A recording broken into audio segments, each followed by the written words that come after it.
जय श्री श्याम। सभी श्याम प्रेमियों को 4 फरवरी की माघ शुक्ल सप्तमी है। इस दिन विधि विधान से सूर्य देव की पूजा करने से हमारे घर में सुख समृद्धि आती है, सब प्रसन्न रहते हैं। तो माघ शुक्ल सप्तमी के दिन ऋषि कश्यप एवं अदिति के पुत्र के रूप में भगवान सूर्य देव का जन्म हुआ था। इसलिए इस दिन को सूर्य के जन्म दिवस के रूप में, सूर्य जयंती के रूप में भी मनाया जाता है। सूर्य देव की उपासना वैदिक काल से होती चली आ रही है। वाल्मीकि रामायण का आदित्य हृदयम सूर्य की उपासना है।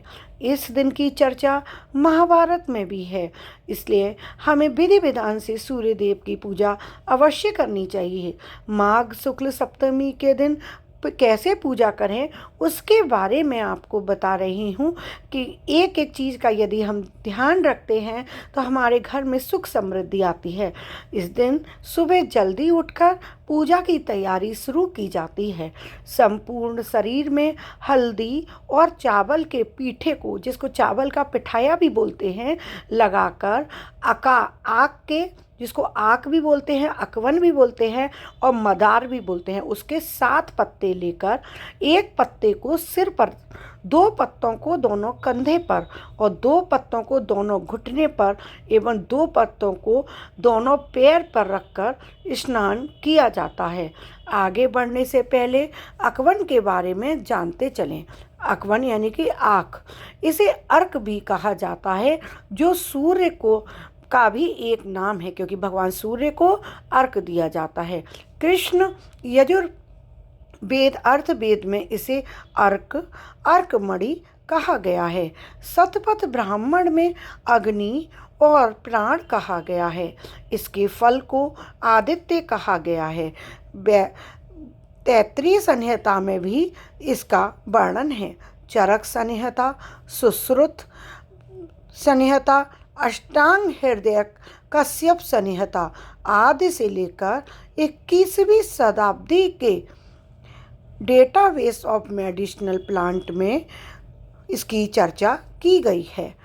इसलिए जो आक का पौधा है, आक के जो पत्ते होते हैं, उनका बहुत महत्व है। हनुमान जी महाराज पर भी अगर आप मंगलवार या शनिवार को आक के पत्तों की माला चढ़ाते हैं तो हनुमान जी महाराज भी बहुत प्रसन्न होते हैं। आक के पत्ते भगवान भोलेनाथ पर भी, शिवलिंग पर चढ़ाने से भगवान शिव की हमें कृपा प्राप्त होती है। इस प्रकार आगे बढ़ते हैं। स्नान करने के बाद सूर्योदय के समय फिर सूर्यदेव को अर्घ्य दिया जाता है। सूर्य भगवान की पूजा घी के दीपक, लाल फूल, कपूर और धूप से करें। माघ शुक्ल सप्तमी का क्या महत्व है, क्या है महिमा, अब ये जानते हैं।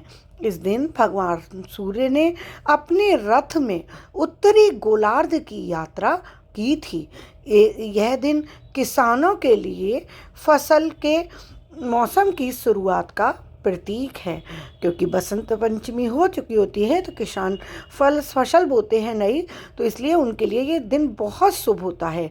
यह दिन दान पुण्य के लिए भी बहुत शुभ माना जाता है। इस दिन स्नान करने से रोगों से मुक्ति मिलती है और लोग सेहतमंद रहते हैं।